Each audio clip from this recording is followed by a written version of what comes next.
Good night sir. Good night, good evening, जो भी है। हमारा पेन आज जो है ना कहीं खो गया है, पेन नहीं है।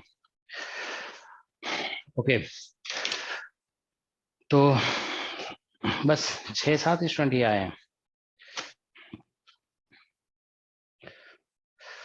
देखो, इस इंटरेक्शन सेशन में बेसिकली आप लोग को बुलाया इसलिए गया है ताकि हम लोग डिस्कस कर सकें अबाउट दी कोर्स। आप लोग को कुछ सजेशन देना है, कुछ बताना है, ठीक है ना, कुछ कोर्स को किस तरह से रन करना चाहिए, ठीक है, तो आप बता सकते हैं, ठीक है। तो चलिए हम लोग स्टार्ट करते हैं, ठीक है। सबसे पहले आप बताइए कि अभी जो आप लोगों का ईएमटी चल रहा है, इसमें आप लोगों को क्या प्रॉब्लम है? व्हाट इज द कोई प्रॉब्लम है अगर तो बताइए इसमें, क्योंकि इसमें हम देख रहे हैं क्लास बहुत कम लोग अटेंड कर रहे हैं। तो आप लोग की आपस में कुछ डिस्कशन वगैरह होती है? क्योंकि या तो स्टूडेंट्स लेजी हो रहे हैं, ठीक है। तो ईएमटी मतलब बेसिकली प्रॉब्लम बोलेंगे तो आप लोगों को लगेगा कि ईएमटी के जो फिजिक्स के प्रॉब्लम वो डिस्कस करना है, ठीक है। पहले हम डिस्कस करना चाहते हैं आप what issues you are facing, ठीक है ना, issues.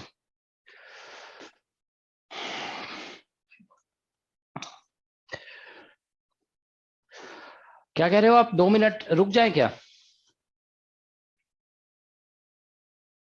Yes sir, last class अभी थोड़ी देर पहले ही खत्म हुई थी, तो वो ज्वाइन करने में दो मिनट रुक जाइए सर प्लीज। अच्छा, ठीक है। अच्छा, आज नेट का रिजल्ट आया है ना? हाँ सर। क्या कट ऑफ क्या रहा है जेआरएफ का? जेआरएफ कट ऑफ किसी को पता है?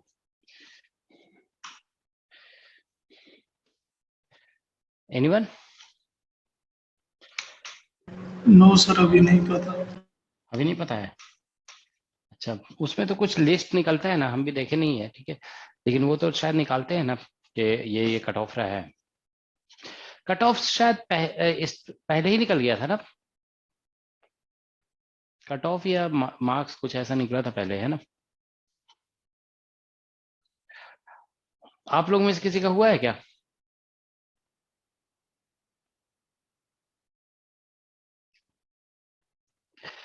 चलो ठीक है, तो स्टार्ट करते हैं हम लोग। ओके, तो चलिए आप लोग बताइए एक एक करके, क्या आप लोग अभी जो कोर्स चल रही है इसमें कोई इशू, क्या प्रॉब्लम फेस कर रहे हो आप लोग, ठीक है, ये सब बताइए आप लोग, ठीक है, वो हम नोट डाउन भी करते जाएंगे। सर, कॉलेज ऑफलाइन होने की वजह से काफी प्रॉब्लम्स आ रही है। कॉलेज आप लोगों का ऑफलाइन हो गया है, ये एक इशू है। तो हम क्या बोलते हैं, कौन सा कॉलेज है? कॉलेज मतलब यूनिवर्सिटी है ना basically? Yes sir, university. Sir, EMT की क्लास जो बीच में होती है वो पूरे सबके लिए ही कॉलेज के टाइमिंग पे होती है। शाम वाली क्लास तो कुछ लोग जल्दी खाली होते हैं, कुछ लोग देर में होते हैं। अच्छा, सर, सुबह की जो क्लास होती है वो हमारे लिए फ्री होती है, लाइक सुबह जो 6:30 से होती है। तो अच्छा, और ये ईएमटी की क्लास सर क्वेश्चंस भी रहते हैं, लेकिन अब चूंकि वो लाइव नहीं अटेंड कर पाते तो हम पूछ भी नहीं पाते हैं। ओके। देखो, कुछ कोचिंग सेंटर जानते हो क्लास लेट इवनिंग तक चलाते हैं, जैसे हमें पता चला है कि इनफैक्ट जानते हो, आप लोग देखते होंगे यूट्यूब में कुछ जैसे आईआईटी जेई वगैरह की कोचिंग चलाते हैं, वो लोग जानते हो, हमने देखा है कि मतलब क्लास की जो मतलब टाइमिंग सेट करते हैं ना, वो बेसिकली कभी कभी ऐसा रहता है 9 to 11 PM, मतलब ऐसा रहता है 9 to 11 PM। अगर हम ऐसा ऐसा क्लास लगाए तो आप लोग ले सकते हैं? ऑफ कोर्स नहीं सर, सर, ले नहीं सकते सर, हैं। नहीं सर, इम्पॉसिबल सर, बिल्कुल नहीं है सर। इम्पॉसिबल है, यस क्योंकि सर। जानते हो आपको, आप यस सर, ले सकते हैं। आज भी जानते हो आप यूट्यूब में जाके देखोगे 9 to 11, आप जैसे IIT JEE mathematics, IIT JEE physics type कर दो तो आप देखोगे कुछ लाइव क्लासेस चल रहे होते हैं उस टाइम। और हमने देखा है कुछ लोग क्लास चलाते हैं और काफी लोग अटेंड कर रहे होते हैं, मतलब हम 100, मोर देन 100, कभी मोर देन 500 ऐसे स्टूडेंट अटेंड कर रहे होते हैं क्लासेस। सर, रात का टाइम काफी सफी, मतलब सब खाली रहते हैं ना, दिन का टाइम नहीं हो पाता है। एक क्लास अगर देखेंगे नहीं होगा ना तो मतलब थोड़ा मैनेज करना पड़ेगा आप लोगों को, ठीक है। तो अगर ऐसा रहेगा तो हम एक क्लास अगर सिलेबस डिले होगा ना तो हम आप लोगों को नेट बैच के लिए सेपरेटली, जैसे मान लीजिए आप लोगों का कोई टॉपिक है, मान लीजिए जैसे एटॉमिक मॉलिक्यूलर है या कोई एक टॉपिक जो है ना, अगर नहीं हुआ तो हम लेट इवनिंग लगा देंगे, जैसे 7:30 के बाद 8 o'clock या 9 o'clock से, इस तरह से 2 घंटे के लिए। Yes sir. ठीक है, ओके। अच्छा आप लोग बताइए क्या बोलते हैं ईएमटी में, मतलब एक आप लोगों को टाइमिंग का इशू हो रहा है, ठीक है ना, यहाँ पे आप लोगों को टाइमिंग का इशू है, ठीक है ना। ठीक है, मतलब डे टाइम, देखिए डे टाइम में तो क्लास तो हमें लगानी पड़ेगी, ठीक है, एक क्लास तो कम से कम चलेगा डे टाइम में, क्योंकि कोर्स कंप्लीट नहीं हो सकता है ना, क्योंकि अदरवाइज फिर जानते हो एग्जाम आ जाएगा तब तक कोर्स कंप्लीट नहीं होगा। तो ये तो एक चलो टाइमिंग का इशू है आप लोगों का। और कोई इशू इसमें आप लोग क्या लग रहा है, पेस के साथ कोई इशू है क्या? आप लोग जो लोग क्लास अटेंड कर रहे हैं वही लोग तो बता सकते हैं। हमें लगता है पेस के साथ तो is it going too fast, ऐसा कुछ लग रहा है क्या? नहीं सर, फास्ट का तो हम नहीं बोलेंगे कि थोड़ा सा हमें टाइम देना पड़ेगा, वो सही है, लेकिन सर हम बस ये रिक्वेस्ट जरूर चाहते थे कि थोड़ा सा है ना, जैसे हम जो क्वेश्चंस पे टाइम दे रहे हैं वो थोड़ा सा इंक्रीज अगर हो सके तो, कि जैसे क्योंकि हम जैसे ट्राई कर रहे हैं लेकिन कई जो नए क्वेश्चंस आ रहे हैं ना उनके अंदर इनिशिएट नहीं हो पा रहे। चलो तो इसमें मोर, तो अभी तो जैसे हम देखो जहां तक पढ़ाए हैं कंडक्टर तक पढ़ा दिए हैं, ठीक है, 2-3 टॉपिक बच रहा है डायलेक्ट्रिक वगैरह, तो उसके लिए तो हम अभी स्टॉप किए हुए हैं, ठीक है ना। तो अभी 1-2 क्लास में अभी हम लोग प्रॉब्लम्स डिस्कस करेंगे, मतलब आप लोग को मोर प्रॉब्लम्स बेसिकली चाहिए, है ना, मोर प्रॉब्लम्स, ठीक है। ये सर प्रॉब्लम्स भी चाहिए। और सर आप थोड़ा सा बोलते ना कि नहीं जल्दी पढ़ने की आदत रखो, सर वो ठीक है, लेकिन कहीं कहीं आप कहते हैं खुद से सोचो, वो भी सही है, लेकिन कहीं कहीं ऐसा लगता है सर कि थोड़ा और इलेबोरेटिव एक्सप्लेनेशन कभी कभी सर कभी कभी फील आता है चलो कि ठीक है, नहीं। तो थोड़ा और आपको मोर एक्सप्लेनेशन,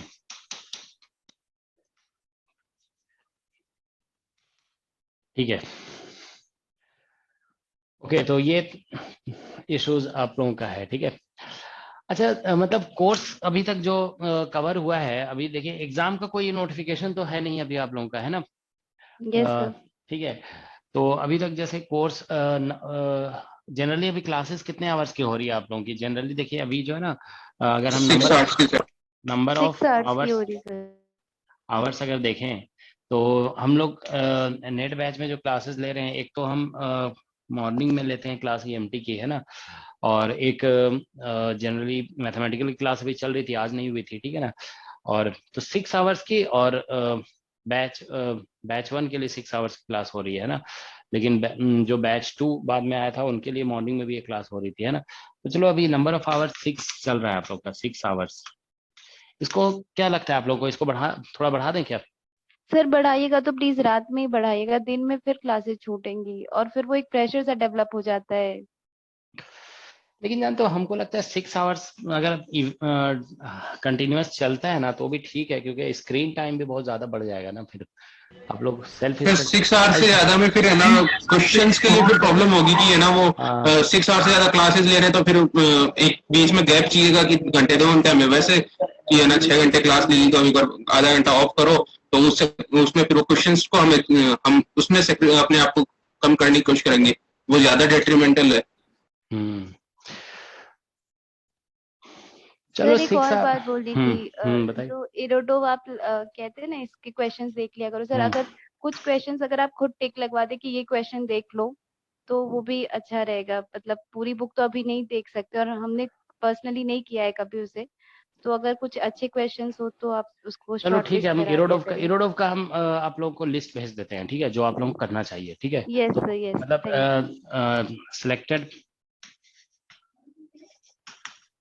प्रॉब्लम्स, है ना, प्रॉब्लम्स लिस्ट ऑफ इरोडोव, तो ये हम आप लोगों को सेंड कर देते हैं, ठीक है ना। ये हम सिलेक्ट करके नंबर्स सेंड कर देंगे, ठीक है, तो आप लोग इससे कर लोगे, ठीक है। यस हम ऐसा करते हैं कि पीडीएफ आप लोग को भेज देते हैं और पीडीएफ में टिक कर देते हैं, ठीक है। हाँ सर। ठीक है, आपको ग्रुप में अपलोड कर दीजिए। हाँ ग्रुप में सेंड कर देंगे, ठीक है, तो ये हम कर देंगे, ठीक है।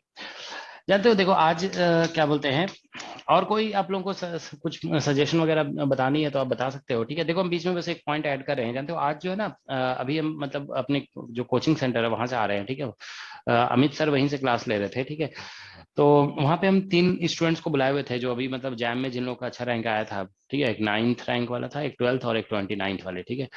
तो इन तीनों को बुलाए हुए थे, ठीक है। तो हम उनसे पूछ रहे थे कि बेसिकली आप लोगों को वो हम बेसिकली उनको हम अपना कुछ सुझाव दे रहे थे कि मतलब कि हम सोच रहे हैं कि इस तरह से हम कोर्स को रन करें, ठीक है। जैसे कि हम बोल रहे थे कि हम स्टडी मटेरियल इतना अच्छा बना दें कि क्या बोलते हैं स्टूडेंट खुद से पढ़ें उसे, और क्या कहते हैं मतलब जो भी हम क्लास में पढ़ाते हैं हम कह रहे थे कि सब कुछ हम स्टडी मटेरियल में डाल देते हैं, ठीक है, ताकि स्टूडेंट उसको खुद से पढ़ लें। और क्या बोलते हैं जो सिर्फ डाउट्स है वो हम डिस्कस करें। हम मतलब वो उनसे कह रहे थे कि अगर हम ऐसा कर दें तो कैसा होगा।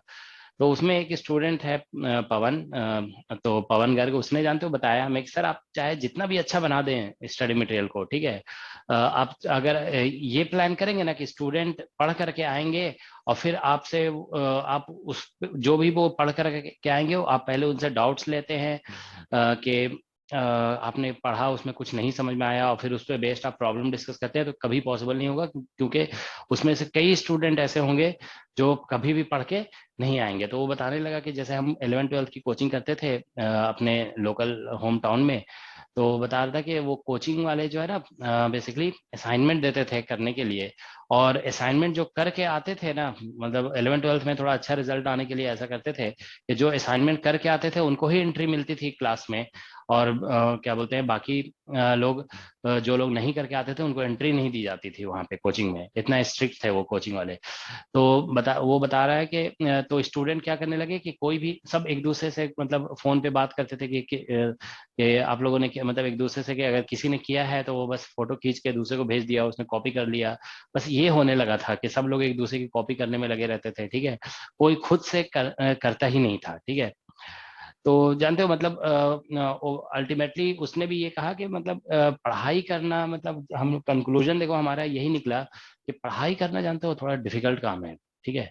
बहुत स्टूडेंट जो एक्चुअली सक्सेसफुल नहीं हो पाते हैं, मतलब सक्सेसफुल होने का मतलब एक पर्टिकुलर एग्जाम जिसको टारगेट कर रहे हैं उसको एग्जाम को क्लियर नहीं कर पाते हैं, क्योंकि कंटिन्यूटी में पढ़ाई नहीं करते हैं, ठीक है। एग्जाम के तैयारी के लिए कभी थोड़ा पढ़ लिया फिर छोड़ दिया फिर भूल गए, ठीक है ना, तो इस तरह से चलता रहता है, ठीक है।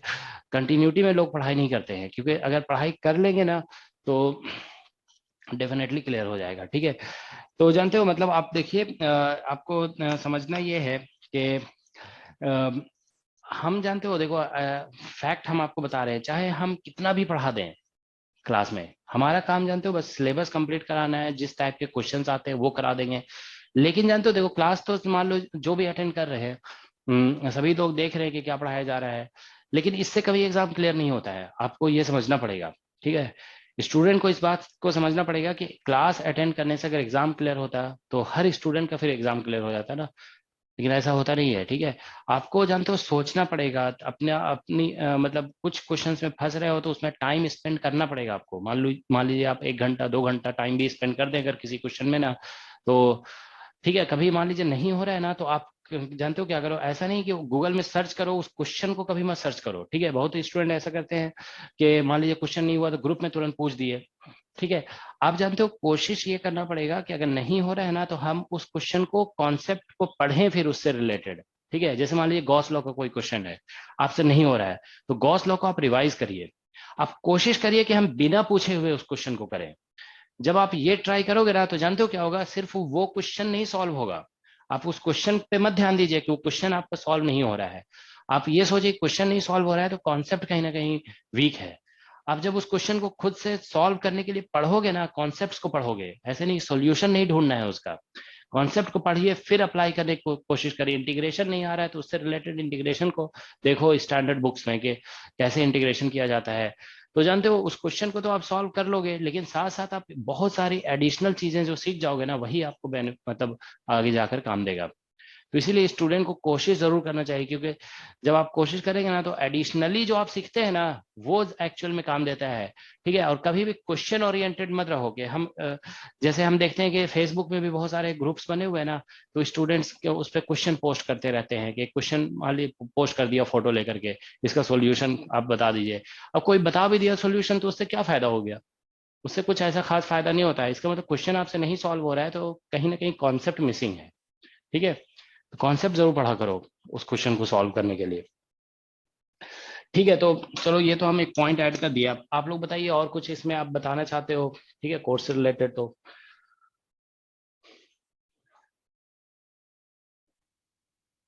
सर अभी जैसे आप उस टाइम पे बोल रहे थे कि मेरा बीच में मैं थोड़ा सा लेट कनेक्ट हो पाया था कि एटॉमिक मॉलिक्यूलर का नाइट में क्लासेस के लिए वो क्या किस तरीके से करवाने की सोच रहे हो आप? नहीं, हम क्योंकि अभी जैसे आपने एमपी नहीं, हम ये कह रहे हैं कि आप लोग अगर पॉसिबल होगा तो हम नाइट में भी लगा सकते हैं क्लासेस, ताकि सभी लोग अटेंड कर ले। ठीक है, जैसे मान लीजिए ईएमटी में अगर आप लोग को टाइमिंग का इशू है कि मॉर्निंग में नहीं ले पा रहे क्लासेस, तो इवनिंग में हम लगा सकते हैं। ठीक है ना, 8 to 10 लगा दे सकते हैं क्लास, इस तरह से हम ये कह रहे थे। Yes sir. सर एक ये चीज जैसे अभी अपना एमपी मैं बैच 1 में हूँ जो दिसंबर में स्टार्ट हुआ, तो जैसे अभी अपना बैच 1 में एमपी में मोस्टली अपने टॉपिक कवर अप हो चुके हैं, स्पेशल फंक्शन, प्रोबेबिलिटी और एक टॉपिक और टेंसर। हाँ टेंसर। ये 3 के अलावा अपने एमपी ऑलमोस्ट कंप्लीट हो चुकी है। तो सर एक ये था कि जैसे हम पीछे से क्वेश्चंस करते हुए मतलब हमने लगाए हुए थे वो वापस कर रहे थे, तो सर इनके जैसे नए क्वेश्चंस थोड़े जैसे क्योंकि इनके ऑलमोस्ट असाइनमेंट्स हमने पूरे कर लिए हैं, बुक्स के थ्रू इसलिए नहीं जा रहे सर। अलग अलग से क्वेश्चन चाहिए तो आपको हम दे देते हैं। ठीक है ना, एमपी के सर बुक्स में इसलिए नहीं जा रहे क्योंकि सर बुक्स में कई बार ये हो रहा है कि क्वेश्चन हम जा रहे हैं ना तो हाफ एन आवर तो इसी में, हाफ एन आवर और आवर तो इसी में चले जाता है कि क्वेश्चन सिमिलर टाइप के क्वेश्चन जो हमारे से रिलेटेड है वो, क्योंकि स्टैंडर्ड बुक में एग्जैक्टली वो नहीं है, उसमें काफी अलग अलग कॉन्सेप्ट मिक्सचर में रहते हैं। ठीक है, ठीक है, एमपी के क्वेश्चंस जो है ना आप लोग को सेंड कर देंगे। ठीक है ना, और सर टेस्ट में सर थोड़ा सा टेस्ट को और एग्जाम ओरिएंटेड कर सकते हैं या सर हम कि जैसे 1 आवर की बजाय सर हम 2 आवर या 3 आवर का टेस्ट और almost similar to the exam, क्योंकि because sir I am taking this seriously, I am taking every test seriously, but 1 hour exam is not the exactly feel. ठीक है, तो हम ऐसा करते हैं बीच बीच में देखिए, नहीं 1 आवर ठीक है टेस्ट रहेगा, लेकिन जानते हो बहुत ज्यादा भी मतलब 3 आवर्स का एवरी वीक हो सकता है कि सभी नहीं एवरी वीक नहीं सर, 2-3 वीक से, लेकिन एक बार। तो हम ऐसा करेंगे कि एक 3 आवर्स का टेस्ट एवरी मंथ हम रख दे सकते हैं, या मान लो 15 दिन में एक टेस्ट मान लीजिए 1 आवर का रहा, फिर नेक्स्ट वीक हम क्या बोलते हैं 2 आवर्स का या 3 आवर्स का टेस्ट रख देंगे। ठीक है, ऐसा कर देंगे सर। ऑल्टरनेट पे कर दो सर, वो उससे काफी हेल्प हो जाए। ठीक है, तो 3 आवर्स टेस्ट हम रख देंगे। ठीक है ना, ओके 3 आवर्स टेस्ट। ठीक है, तो इसमें ज्यादा कंटेंट भी रहेगा, आप लोग का पीछे जितना भी पढ़ा हुआ है ना उससे बहुत, क्योंकि 3 आवर्स टेस्ट और सर जो और सर टेस्ट के सर प्रॉब्लम्स के सर कई प्रॉब्लम्स के सर सॉल्यूशंस भी जो आपको ये लगे ना कि क्योंकि सर बहुत सारे क्वेश्चंस में ये होता है कि सर हम आपस में भी डिस्कस करते हैं ना तो ये लगता है कि हमारा आंसर सही है और टेस्ट वाले का आंसर डिफरेंट आता है। अच्छा चलो ठीक है, तो टेस्ट का सॉल्यूशन का भी हम करते हैं प्रोविजन। ठीक है ना, ओके।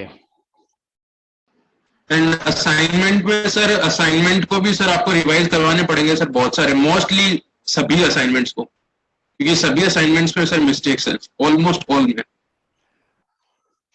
ठीक है, ये हमने एक शुरू करवा दिया काम थोड़ा जो है ना असाइनमेंट का करेक्शन। ये ओके अच्छा, आप लोग ये बताइए कि इस आप लोग का आपस में कई लोग ऐसे होंगे ना जो एक दूसरे को जानते होंगे, या ग्रुप में मान लीजिए बात होती होगी, तो ये स्टूडेंट्स का लो अटेंडेंस का क्या रीजन है? मतलब 50% भी अटेंडेंस नहीं रहता है। ठीक है ना, ये क्या इशू है ये? सर मैं अपना पर्सनली बता देता हूँ, क्योंकि मेरे कई फ्रेंड्स हैं जो अभी एमएससी कर रहे हैं, मेरा कंप्लीट हुआ है इस बार, और मेरे कई फ्रेंड्स हैं जो अभी परस्यू कर रहे हैं, तो उनमें सर वो जो क्लासेस ऑफ टाइमिंग्स में होती है वो तो ऑलमोस्ट सारी अटेंड करते हैं, जो ऑन टाइमिंग्स होती है वो नहीं कर पाते हैं। और कुछ एक है जिनकी क्लासेस नहीं है फिर भी वो इसलिए नहीं कर रहे हैं कि बस हम बाद में रिकॉर्डेड देख लेंगे। ये इसका इश्यू क्या है वो हमें भी नहीं पता था। वो बोलते हैं रिकॉर्डेड में इजीली कवर अप हो जाता है, अच्छा, काफी सर घर भी रहते हैं तो घर पे बोलते हैं कि यार घर पे कोई काम रहता है, डिस्टर्ब हो जाते हैं। देखो एक बात बताएं, घर सर जो मैथ्स की मॉर्निंग में क्लास चल रही है सर, वो शिफ्ट हो जाएगी यदि ईएमटी के टाइम पे सर। ईएमटी क्योंकि सभी के लिए है सर, तो फिर वो बैच 2 वालों के लिए मैथ्स बस है, तो वो उस टाइम पर सर सिर्फ बैच 2 वालों बस के लिए प्रॉब्लम मतलब वो होगा। मैं ईएमटी सभी को अटेंड कर पाएगा। अच्छा,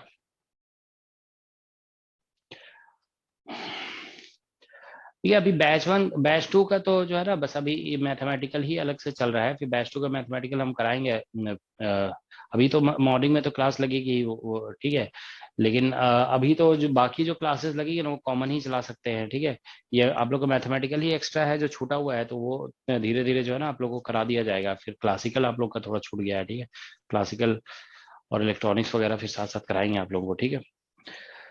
लेकिन अभी जो सर एक पर्सनल सजेशन, एक पर्सनल सजेशन में मैंने जैसे सर जो मैंने नोटिस किया है लास्ट 3 मंथ्स में कि सर अपनी जो क्लासेस का टाइमिंग है, अगर 5:30 to 7:30 के बाद में एक क्लास हो जाए और एक मॉर्निंग में एक ही क्लास हो जाए, और उसके अलावा आप एक पोल करवा लो या फिर हमसे वो करवा लो कि कौन कौन अवेलेबल है कि इस टाइमिंग के लिए मॉर्निंग वाली टाइमिंग में, तो सर उससे एक आइडिया लग सकता है आपको कि कितने एबल हैं लेकिन नहीं कर पा रहे हैं।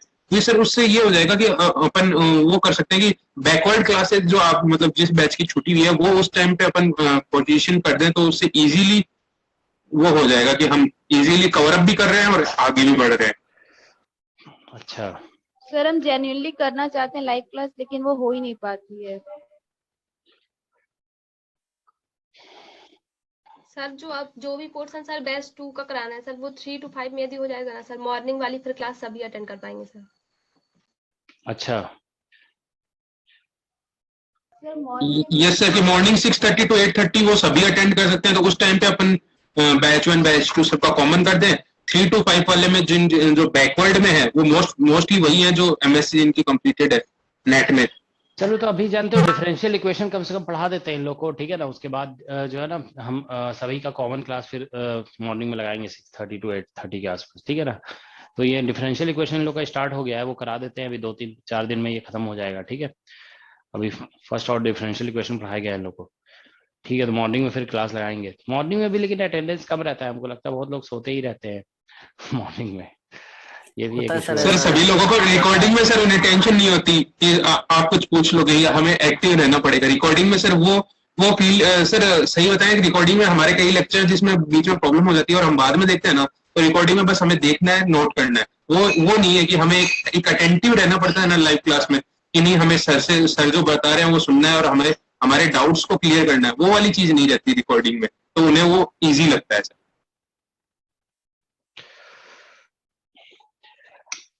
चलो ठीक है, देखते हैं इसमें कुछ किया जा सकता है तो करेंगे, ठीक है। और सर जो दिसंबर और सर स्टार्टिंग जनवरी में टेस्ट हुए थे ना सर, वो हम लोग अटेंड नहीं कर पाए थे, लेट ज्वाइन किया था अच्छा, सर, तो वो भी क्लोज हो गया टेस्ट को अवेलेबल करा देना है, ठीक है ना, ये करा यस देते हैं। सर, न्यूमेरिकल एनालिसिस ये सर जो दिसंबर और जनवरी में हुए थे वो वाले।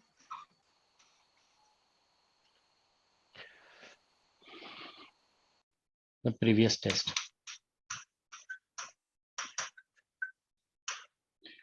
ओके। अच्छा, आप लोग टाइम टू टाइम रिवीजन कर रहे हो ना, जैसे जो पढ़ा दिया गया वो ऐसा तो नहीं कि बिल्कुल भूल जा रहे हैं, ठीक है। क्योंकि इस एग्जाम में देखो टफ नहीं है एग्जाम, ठीक है, लेकिन मेनली स्टूडेंट्स इसीलिए नहीं कर पाते क्लियर इस एग्जाम को, क्योंकि स्टूडेंट्स का जो है बेसिकली जो कंटेंट है ना वो ज्यादा हो जाता है, ठीक है, और लास्ट में फिर वो रिलेट नहीं कर पाते हैं, रिकॉल नहीं कर पाते क्या पढ़े थे, ठीक है। अभी जानते हो, आपको हम बता रहे हैं, जब हम लोग नेट का फर्स्ट बैच स्टार्ट किए थे ना, तो आज से लगभग 2 साल पहले, तो उसमें एक स्टूडेंट ज्वाइन किया था, तो उस टाइम जो है ना बेसिकली उस टाइम उसका नेट गेट क्लियर नहीं हुआ, ठीक है, फिर बीच में वो देता रहा एग्जाम, ठीक है। लेकिन इस बार उसका गेट में भी 200 समथिंग रैंक आ गया और इस बार नेट भी शायद क्लियर हो गया है, ठीक है ना। तो क्या कहते हैं, तो देखिए क्या होता है जनरली हम आप नोटिस करेंगे ना, आप अपने भी सीनियर्स वगैरह को देखिए, तो आपको पता चलेगा कि जनरली स्टूडेंट्स पढ़ते रहते हैं ना, जैसे 3 साल लगा दिए, 4 साल लगा दिए, तो फिर 4 साल के बाद आपको जो लोग पढ़ते रह रहे हैं, फिजिक्स ही पढ़ रहे हैं 4 साल तक, तो उनका क्लियर हो जाता है नेट एग्जाम। तो ऐसा तो नहीं होता है कि 4 साल में उनका इंटेलिजेंस लेवल बढ़ गया। 4 साल में बस क्या होता है, पढ़ते पढ़ते बहुत सारी चीजें याद हो जाती है, ठीक है। तो पढ़ते रहने से याद हो गई बहुत सारी चीजें, अब फिर एग्जाम देने गए तो रिलेट करके उसे करके आ गए। तो जानते हो जो आप ऐसा प्लानिंग करिए आप लोग कि 4 साल में जो और लोग पढ़ करके नेट एग्जाम क्लियर कर रहे हैं ना, वो आपको 6 महीने में ही पढ़ना है, ठीक है। तो 3 साल में वो कुछ लोग क्लियर कर रहे हैं, तो वो चीज अगर आप 6 महीने में कर लो ना, तो आपका डेफिनेटली क्या बोलते हैं एग्जाम क्लियर हो जाएगा, ठीक है।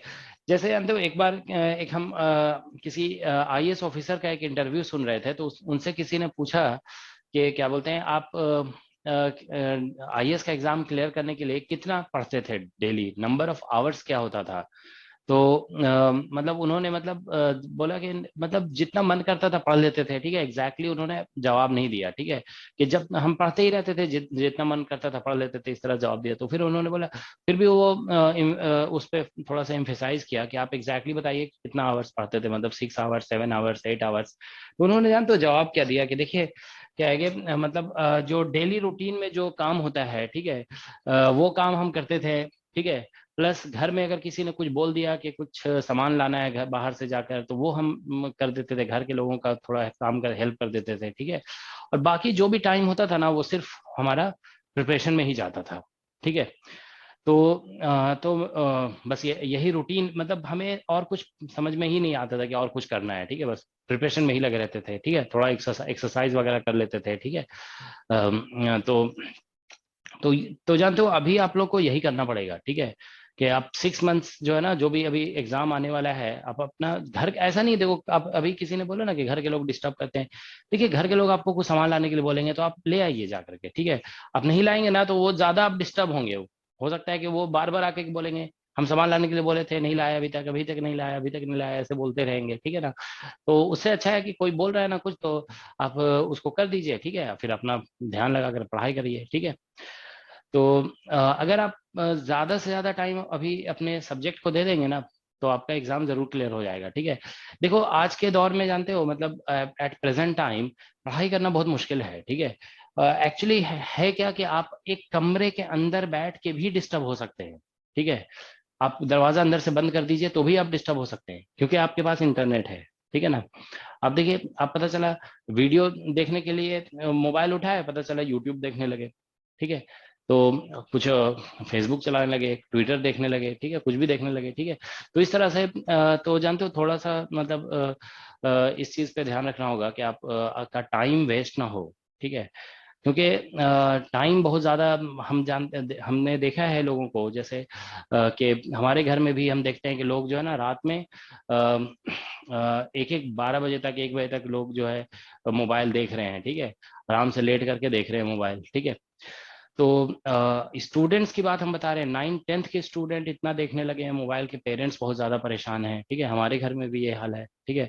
बच्चे को आजकल हमने सुना है, हम तो इतना देखते भी नहीं है, लेकिन क्या बोलते हैं, हमने सुना है कि आजकल डेटा जो है वो शायद 12 बजे रात में खत्म हो जाता है, खत्म होने के बाद फिर से शायद 1 या 1:30 बजे फिर से एक्टिवेट रिन्यू होता है। होता है रिन्यू कितने बजे? यस 1 या 1:30 बजे होता है ना। 12 से 1 के बीच में हो जाता है। हाँ 12 से 1 के बीच में। तो जानते हो हमारी मतलब I have one sister, okay, तो उसकी मतलब एल्डर सिस्टर है, तो उनकी बेटी है, मतलब अभी जानते हो 9th क्लास में, 9th या 10th में है शायद, इस बार 10th में गई। तो बता रही है कि वो लड़की जो है ना 1:30 बजे रात तक जागी रहती है, मतलब बीच में खत्म हो जाता है, तो उसको पता है कि 1 1:30 12 से 1 के बीच में इंटरनेट फिर आएगा, तो फिर वो देखती है, फिर पता नहीं 1 2 बजे रात में, 3 बजे रात में वो सोती है, ठीक है। देखो इतना खराब मतलब एडिक्शन हो गया, वो भी परेशान है बिल्कुल, ठीक है। तो जानते हो ये बड़ा इशू है कि मोबाइल की वजह से लोगों का टाइम बहुत किल होता है, ठीक है। तो इन चीजों का आप लोग ध्यान दीजिए, और ज्यादा से ज्यादा फिजिक्स पे अभी आप लोग फोकस करिए, ठीक है। अभी सब्जेक्ट मतलब एग्जाम ओरिएंटेड पढ़ाई करिए, ठीक है ना। ज्यादा बहुत ज्यादा इधर उधर पढ़ने की जरूरत नहीं है अभी, ठीक है ना।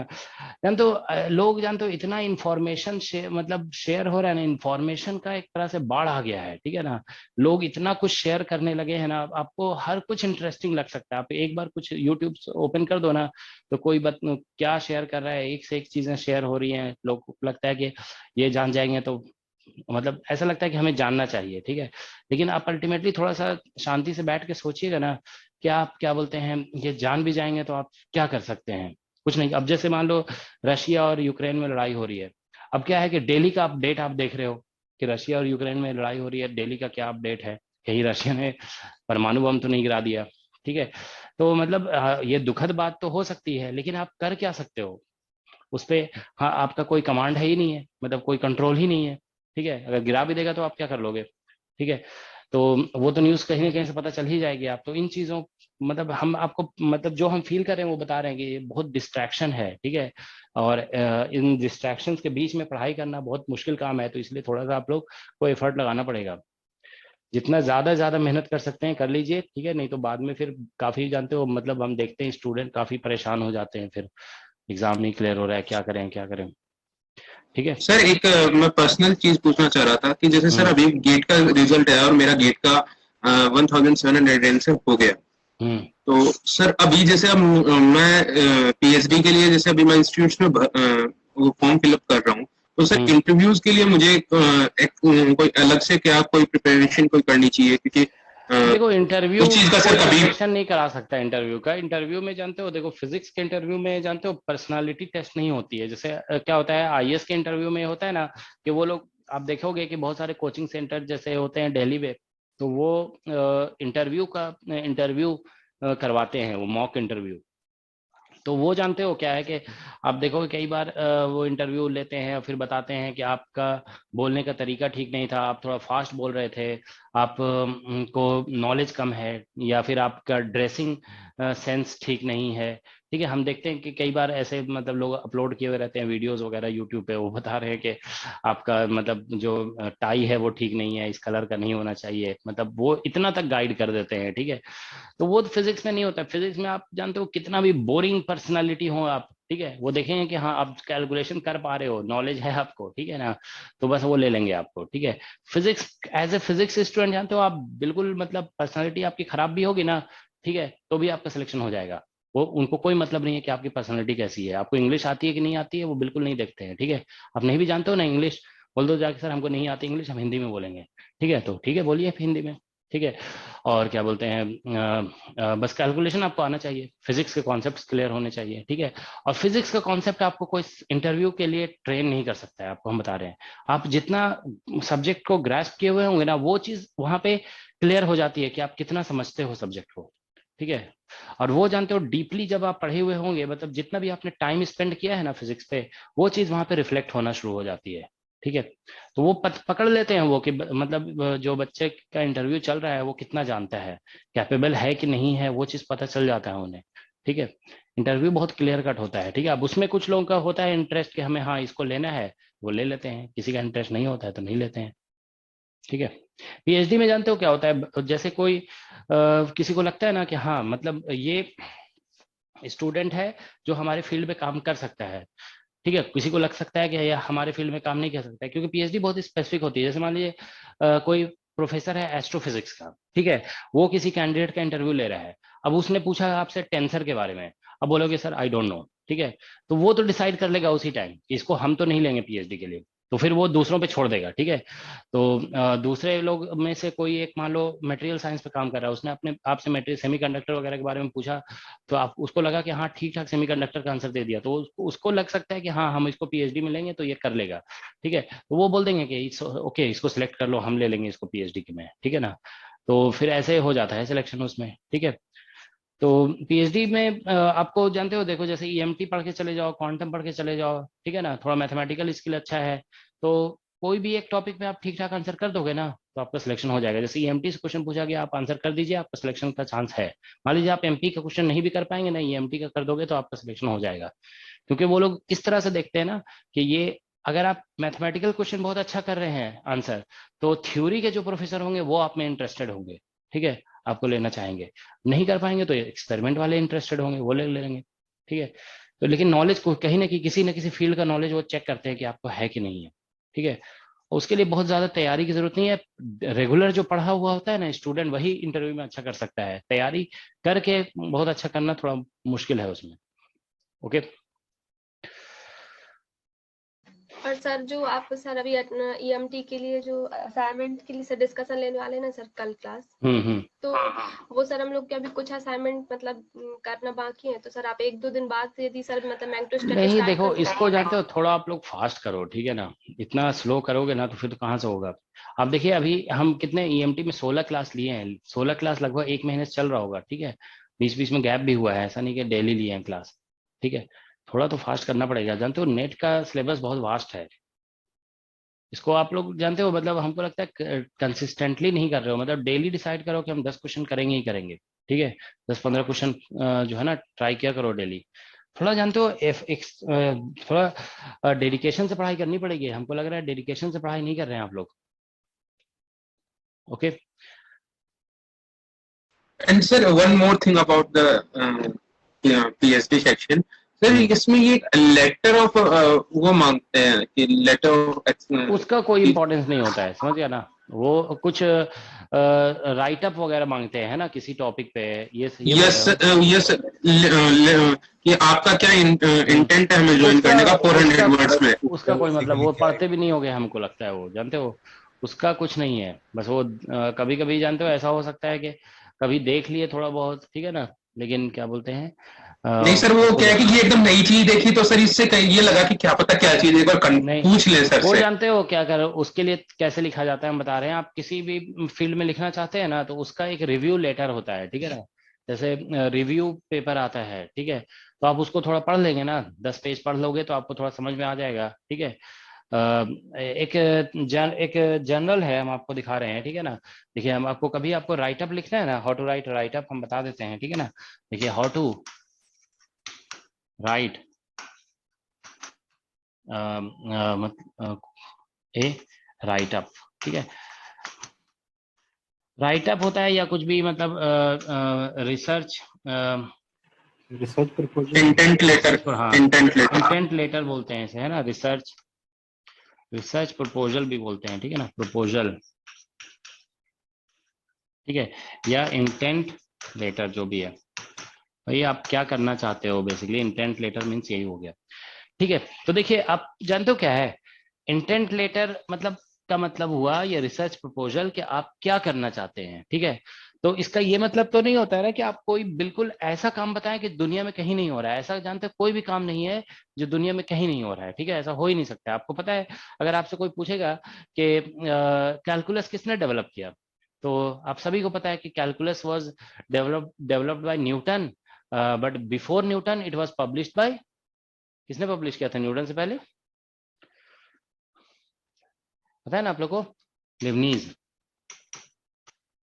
लिबनीज जो है ना, लिबनीज ने पहले पब्लिश किया था कैलकुलस को, ठीक है, लिबनीज जो है ना एक ग्रेट फिलोसोफर के कैटेगरी में आते हैं, मतलब he was great philosopher actually, ठीक है ना, तो लिबनीज ने पहले स्पेलिंग हो सकता है गलत हो, ठीक है ना, तो लिबनीज जो है ना पहले कैलकुलस को पब्लिश किया, लेकिन न्यूटन ने हालांकि एक्चुअल में उससे पहले डेवलप किया था। तो आप देखो एक ही टाइम में न्यूटन भी कैलकुलस को डेवलप कर रहे हैं और लिबनीज भी डेवलप कर रहे हैं, ठीक है ना, तो क्या बोलते हैं एक ही काम दोनों ने किया कि नहीं किया, तो ह्यूमन ब्रेन भी एक जैसा काम करता है, कई कई ऐसा हो सकता है कि एक ही काम को कई लोग एक साथ कर रहे होंगे पूरे अक्रॉस द वर्ल्ड, ओके।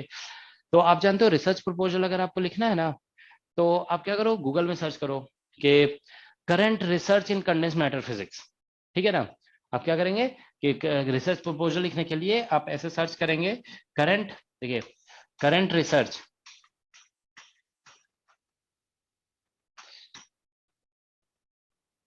ठीक है, रिसर्च इन, मान लो कंडेंस मैटर में आप करना चाहते हैं तो ये टाइप कर दो कंडेंस्ड मैटर, ठीक है, तो आप देखो कंडेंस मैटर में करंट रिसर्च क्या चल रहा है, क्या चल रहा है, बस वही लिख दो कि I also want to do this, ठीक है, तो अगर वो बोलेंगे ना कि ये तो काम लोग कर रहे हैं तो बोलेंगे yes sir I also want to explore this, ठीक है, तो कर रहे हैं तो क्या हम कुछ ऐसा तो नहीं करेंगे ना कि दुनिया में कोई नहीं कर रहा होगा, तो हम अब बोलोगे हम भी यही करना चाहते हैं, ठीक है। इसमें कुछ ऐसा भी लिखना पड़ता है कि मास्टर्स का कुछ थीसिस जैसे हमने किया? नहीं ऐसा कुछ नहीं है, ठीक है ना, आप मान लीजिए मास्टर में थीसिस करते हो लेजर पे आपका काम है, आप बोलोगे कि हम लेजर पे काम किए, now I want to explore condense matter physics, या फिर आप मान लो कॉस्मोलॉजी में जाना चाहते हो तो आप कॉस्मोलॉजी, यहाँ पे जैसे हम लिखे ना करंट रिसर्च इन कंडेंस मैटर, आप करंट रिसर्च इन कॉस्मोलॉजी आप सर्च कर दो, ठीक है ना। तो कॉस्मोलॉजी में जो वर्क हो रहा है, आप कॉस्मोलॉजी में लिखना चाहते हो तो हमेशा ध्यान रखिए जो काम चल रहा है ना अक्रॉस द वर्ल्ड, ओके, उसी चीज को लिखा जाता है, ठीक है ना। वो कि ये काम चल रहा है, पीपल आर डूइंग दिस, है ना, इस तरह से लोग एक्सप्लोर कर रहे हैं सब्जेक्ट को, ठीक है, और हम भी इस काम को करना चाहते हैं, ठीक है, तो वो आपको ले लेंगे, ठीक है। इनफैक्ट आप देखिए कि जो इंडिया में जो लोग रिसर्च कर रहे हैं उनका कोलैबोरेशन होता है फॉरेन यूनिवर्सिटीज के साथ, ओके, तो जो फॉरेन यूनिवर्सिटी में काम चल रहा है वही काम इंडिया में भी लोग कर रहे हैं, ठीक है। तो इसी तरह से कभी भी ऐसा मत सोचोगे कि बिल्कुल नया कुछ लिख करके दे देना, नया तो जानते हो मतलब तो समझ लीजिए वो आइडिया हो गया। और जानते हो कभी भी अपना आइडिया किसी को बताना नहीं चाहिए कि हम ये करना चाहते हैं, क्योंकि आपसे सुना ना कोई तो हो सकता है कि आपसे पहले कर देगा वो, ठीक है, क्योंकि आइडिया ही तो सबसे इंपॉर्टेंट होता है ना। आप मान लीजिए कोई ऐसी चीज है, ठीक है, कि जो आप को लगता है कि आज तक किसी ने ऐसा कुछ सोचा नहीं है और आप उसको रिसर्च प्रपोजल में लिख दोगे तो आइडिया लीक हो जाएगा, ठीक है। वो तो कभी अगर कोई ऐसा आइडिया भी हो ना तो लिखोगे भी मत, ओके, उसको खुद ही करोगे उस पे काम, ठीक है। क्योंकि देखो आइंस्टाइन जैसे मान लीजिए कि थ्योरी ऑफ रिलेटिविटी जब देने वाले थे तो हमको लगता नहीं है कि कभी उन्होंने किसी को बताया होगा कि हम थ्योरी ऑफ रिलेटिविटी देने जा रहे हैं, ठीक है, क्योंकि लोग इंटेलिजेंट होते हैं ना, बहुत लोग इतना इंटेलिजेंट होते हैं कि आप एक लाइन बोलोगे ना वो पकड़ लेंगे क्या बोला इसने, ठीक है, और पता चला उसको एक लाइन की जगह 1000 लाइन लिख देंगे उसकी जगह, ठीक है, उसको एक्सटेंड कर देंगे, ठीक है। तो अगर जैसे मान लो देखो एस.एन. बोस जो थे वो अगर आइंस्टाइन को पेपर नहीं भेजे होते स्टैटिस्टिकल मैकेनिक्स का, ठीक है, तो आइंस्टाइन ने जब उसे पढ़ा तो उसको समझ में आ गया कि ये क्या है, और उसी को फिर एक्सटेंड करके आइंस्टाइन ने बोस आइंस्टाइन कंडेंसेशन का कॉन्सेप्ट दिया। तो आइंस्टाइन मतलब इंटेलिजेंट थे तभी तो बोस वाले आइडिया को पकड़ लिया ना उन्होंने। तो जानते हो अगर बोस ने वो आइडिया नहीं दिया होता तो आइंस्टाइन बोस आइंस्टाइन कंडेंसेशन का कॉन्सेप्ट भी नहीं दिए होते, ठीक है। तो आइडिया से ही तो एक्सटेंशन होता है, ठीक है। तो इसमें कोई बिल्कुल नया कुछ बताना नहीं है, जो दुनिया में काम चल रहा है उसी को, बल्कि ऐसा करो जैसे मान लीजिए आप आईआईटी में जा रहे हो क्या बोलते हैं पीएचडी इंटरव्यू के लिए, तो उसी का पेपर ये कर लो, क्या बोलते हैं वहाँ के वेबसाइट पे देखो कि लोग क्या क्या रिसर्च कर रहे हैं, उसमें जो अच्छा लगा उसी का देख करके और कुछ चीजें उसी से रिलेटेड लिख दो, तो आपका चांस जानते हो सिलेक्शन का और बढ़ जाएगा। क्योंकि वो सोचेंगे कि हाँ इसको इस सब्जेक्ट का थोड़ा अंडरस्टैंडिंग भी है, ठीक है, और ये इंटरेस्टेड भी है इस पे काम करने के लिए, तो ये तो हमारे लिए अच्छी बात है। तो वहाँ के प्रोफेसर आपसे आपको लेने चांस होगा कि आपको ले भी लेंगे, ठीक है। तो इस तरह से तो देखो अगर कभी आपको लिखना होता है ना, मान लीजिए रिसर्च प्रपोजल लिखना है और आपको कंटेंट चाहिए, तो एक वेबसाइट है, ठीक है ना, जिसमें रिसर्च पेपर फ्रीली मिल जाते हैं बहुत सारे, आप लोग जानते होंगे, वो वेबसाइट है archive.org। सर पता कैसे लगा कि सर अच्छा रिसर्च प्रपोजल लिखा है? क्या हुआ? तो कंटेंट अच्छा लिखा है सर, कैसे एग्जाम? अरे उतना पढ़ते नहीं है वो लाइन बाय लाइन, वो तो बस ये देखेंगे ना कि वो टॉपिक क्या है, वो टॉपिक देखेंगे कि आपने किस टॉपिक पे लिखा है, ठीक है। वो टॉपिक आप देखो, आप क्या लिखोगे उसमें, आप ये लिखोगे ना कि जैसे मान लीजिए हम मैग्नेटिक प्रॉपर्टी, जैसे मान लीजिए कोई कंपाउंड है तो people are studying magnetic property in this compound, okay, इस तरह से कुछ आप लिख दोगे, ठीक है ना। तो हम वो सोचेंगे कि हाँ मटेरियल साइंस में ये मैग्नेटिक वाले पार्ट में इंटरेस्टेड है। Suppose you want to study superconducting properties of some material, okay, या अब आप लिख दो रिसर्च प्रपोजल में I want to study high TC super conductor, मतलब हाई टीसी सुपर कंडक्टर मतलब जिसका क्रिटिकल टेम्परेचर हाई है उसको हम एक्सप्लोर करना चाहते हैं, ठीक है ना। तो उसके बाद उसमें आप लिख दो कि थोड़ा सा उसको एक्सप्लेन करके कि हम हाई टीसी सुपर कंडक्टर अगर रियलाइज हो जाता है, हम बना देते हैं, तो it will bring very lots of industrial application etcetera, इस तरह से। और मतलब प्रेजेंटली जो हाईएस्ट टेम्परेचर पे सुपर कंडक्टिविटी अचीव हुआ वो ये है, okay, people are exploring this materials, so I also want to work on the same line, इस तरह से कुछ कर लिख देना है, ज्यादा एक पेज तो लिखना ही होता है, ठीक है। तो इस तरह से लिख दोगे तो मतलब वो जानते हो आपका इंटरेस्ट देखना चाहते हैं कि आप किस चीज पे इंटरेस्टेड हो। आप जैसे मान लीजिए आईआईटी कानपुर में आप जाओगे, वहां पे हाई टीसी सुपर कंडक्टर पे बहुत लोग काम कर रहे हैं, ठीक है ना।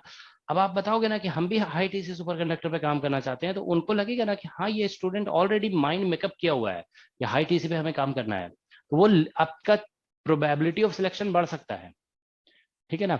तो जानते हो मतलब हमेशा मेरा तो यही व्यू है कि जहाँ पे आप जा रहे हो ना, वहाँ के प्रोफेसर का प्रोफाइल देखो कि वो कौन कौन से टॉपिक पे रिसर्च कर रहे हैं, उसमें से जो आपको इंटरेस्टिंग लगे और आपको लगता है कि आप उस पर काम कर सकते हैं, तो उसी टॉपिक पे लिख करके ले जाओ। अब कभी ऐसा करोगे ना, मान लीजिए आप कहीं जा रहे हैं, सपोज करो आप TFR में जा रहे हैं, और आपने ऐसा एक टॉपिक सिलेक्ट किया अपने रिसर्च प्रपोजल के लिए जिस टॉपिक पे TFR में कोई प्रोफेसर काम कर ही नहीं रहा है, तो वो जानते हो क्या सोचेंगे? वो सोचेंगे कि यार ये तो ऐसे टॉपिक पे काम करना चाहता है जो हमारे पास उसकी फैसिलिटी भी नहीं है, तो इसको हम सिलेक्ट करके क्या करेंगे, हो सकता है भाग जाएगा कुछ दिनों में। ऐसा भी तो हो सकता है कि कहीं अपॉर्चुनिटी मिली उसी टॉपिक पे, तो ये चला भी जा सकता है यहाँ से, तो आपका सिलेक्शन का चांस कम हो जाएगा। ठीक है, तो हमेशा जिस इंस्टीट्यूट में जाओ, उस इंस्टीट्यूट में जो काम चल रहा है ना, उसी पे आप अपना रिसर्च प्रपोजल लिखे जाइए, तो सिलेक्शन का चांस बढ़ जाएगा। ठीक है, तो स्विच कर सकते हैं ना अपना, ये पहले MSc में किसी पर काम किया और फिर PhD में कुछ और बिल्कुल पे। उससे कोई रिलेशन नहीं है, बिल्कुल स्विच कर सकते हो। MSc वाले प्रोजेक्ट पे तो जो आप काम करते हो ना, उस पे तो PhD में जरूरी नहीं कि काम करें, आप बिल्कुल स्विच कर सकते हैं। ठीक है, और देखो ये जो है ना, हम ये आपको दिखा देते हैं, ये आर्काइव वाला जो हम बता रहे हैं, ठीक है ना। देखिए इसमें जो है ना, अल्ट्रा फास्ट स्पेक्ट्रोस्कोपी सर, ये कौन से सुना है? ये लेजर वगैरह में आता है। ये लाइट मैटर इंटरेक्शन। हाँ, वो लेजर का है, ठीक है ना। नहीं सर, ये आर्काइव में जहाँ पढ़े हैं हमने, पेपर्स किए हैं। अच्छा, क्योंकि सर जब कोविड में घर आ गए थे, तब वो इंस्टीट्यूट का सर्वर तो था नहीं, तो सर पेपर जो थीसिस के मतलब MSc वाला प्रोजेक्ट था, उसके लिए भी हमें ढूंढने पड़ते थे। देखो ये जो है ना, देखो ये जो है ना, देखो ये कॉर्नेल यूनिवर्सिटी का वेबसाइट है बेसिकली। इसमें जो है ना, ये सारे टॉपिक्स पे ये होता है। ठीक है, देखो यहाँ पे से दिखा रहे हैं। देखिए ये जो है ना लिखा हुआ ना, एस्ट्रोफिजिक्स, हाई एनर्जी फिजिक्स, है ना, सब फिजिक्स का ही है आर्काइव बेसिकली। क्वांटम फिजिक्स, ठीक है, इस तरह से जियो फिजिक्स सब पे है। ठीक है, तो अगर किसी को भी आप सर्च करना चाहते हो, ठीक है, बस यहाँ पे आप सर्च कर लोगे ना तो आ जाएगा। ठीक है, तो क्या बोलते हैं, जैसे मान लो अभी देखो हम यहाँ पे प्रोफेसर का भी नाम डालोगे ना तो भी आ जाएगा। मान लो SC वर्मा हमने डाल दिया, ठीक है, तो SC वर्मा से देखते हैं आ रहा है क्या। SC वर्मा आया क्या कहीं पे?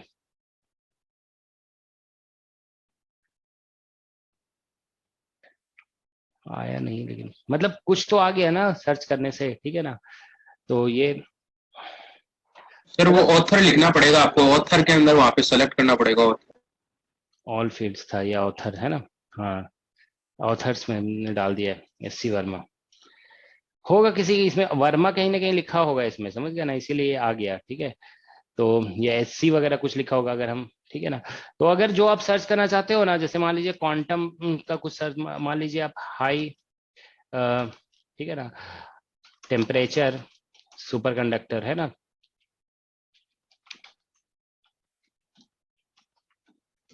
तो ये आप देखो यहाँ पे हाई टेम्परेचर सुपर कंडक्टर, हमने फील्ड टाइटल लिख दिया। ठीक है ना, अब यहाँ से देखिए हाई टेम्परेचर सुपर कंडक्टर्स आ गया ना, तो इस टॉपिक पे, ठीक है, attraction between electron pairs in high temperature super conductor पे बहुत सारे आर्टिकल आ गए, तो आप इसको एक दो को पढ़ करके और इससे लिख सकते हो। ठीक है, ये ओरिजिनल रिसर्च पेपर है, समझ गया ना। जो कुछ पेपर ऐसे हैं जो मतलब पब्लिश हो चुके हैं, कुछ पेपर ऐसे हैं जो पब्लिश होने वाले हैं, वो यहाँ पे अपलोड होते हैं। पब्लिश कुछ ऐसे भी पेपर होंगे जो अभी पब्लिश नहीं हुए हैं, ठीक है ना, वो भी अपलोडेड होते हैं यहाँ पे। देख रहे हो बहुत सारे आगे high TC super high temperature super conductor पे बहुत सारे पेपर आ गए। ठीक है, तो कुछ यहाँ से देख करके आप लिख सकते हैं। ठीक है, तो मेल लिखने का तरीका यही है कि आप जो है जिस इंस्टीट्यूट में जा रहे हैं उसमें जो रिसर्च चल रहा है उसी पे आप लिखिए, सिलेक्शन का चांस बढ़ जाएगा। ओके, पहले लेकिन जानते हो आप लोग थोड़ा सा क्या बोलते हैं, बहुत अटेंटिव हो करके नेट गेट का प्रिपरेशन कर लीजिए। ठीक है, अगर नेट क्लियर हो जाएगा तो डेफिनेटली आप लोग का चांस बढ़ जाएगा। ठीक है ना। अच्छा, जिन लोगों का जानते हो, देखो एक सजेशन हम एक बार पहले भी दिए थे आप लोगों को कि अगर जिन लोगों का मान लीजिए मार्क्स बहुत कम आ रहा है, तो to be on safe side हम तो सजेस्ट करेंगे कि आप लोग BEd में एडमिशन भी साथ में ले सकते हैं। ठीक है, अगर जैसे मान लीजिए मार्क्स बहुत कम आ रहा है, 30 नंबर 20 नंबर इस तरह से अगर किसी का आ रहा है, तो आप BEd में एडमिशन लेकर के साथ साथ प्रिपरेशन कर सकते हैं। ठीक है, नेट का, नेट निकल जाएगा तो बहुत अच्छा है, नहीं निकलेगा तो BEd तो हो जाएगा साथ साथ। ओके, किसी को और कुछ सजेशन कुछ पूछना है तो पूछ सकते हो। ठीक है, कोर्स वगैरह सर में इसी कुछ में सजेशन चाहिए कि अगर यूनिवर्सिटी ऑफलाइन चल रही है तो कैसे पैरेलल में तैयारी आपका थोड़ा सा। देखो क्या हम suggestion रहे? इसमें सजेशन हमारा ये है कि अगर कोई टॉपिक मैच कर रहा है, अभी यूनिवर्सिटी में क्या क्या पढ़ाया जा रहा है? सर सेकेंड ईयर है, सॉलिड स्टेट एडवांस, सब कुछ एडवांस चल रहा है सर, ईएमटी क्वांटम सब में रिलेटिविस्टिक अलग से। अच्छा, लेकिन कौन सा यूनिवर्सिटी है ये? सर दिल्ली टेक्निकल यूनिवर्सिटी है मेरी तो। अच्छा, DTU है। अच्छा, तो सब कुछ एडवांस है, तो उतना एडवांस तो फिर यहाँ पे नेट में तो नहीं होता है। जैसे मान लीजिए अगर हाँ सर कुछ भी हाँ, मैच नहीं करता है अभी। तो दोनों को थोड़ा थोड़ा लेके चलो पैरेलली, और क्या कर सकते हैं। ठीक है, तो उसको भी तो ध्यान देना जरूरी है। ठीक है, हाँ सर। लेकिन जानते हो, देखो अगर जैसे कुछ भी अगर थोड़ा बहुत मैच करता है ना, तो जैसे मान लीजिए क्या बोलते हैं, अगर जैसे रिलेटिविस्ट क्वांटम मैकेनिक्स रिलेटिविस्टिक है, रिलेटिविस्टिक क्वांटम मैकेनिक्स पढ़ाया जा रहा है वहाँ पे, है ना? Yes sir.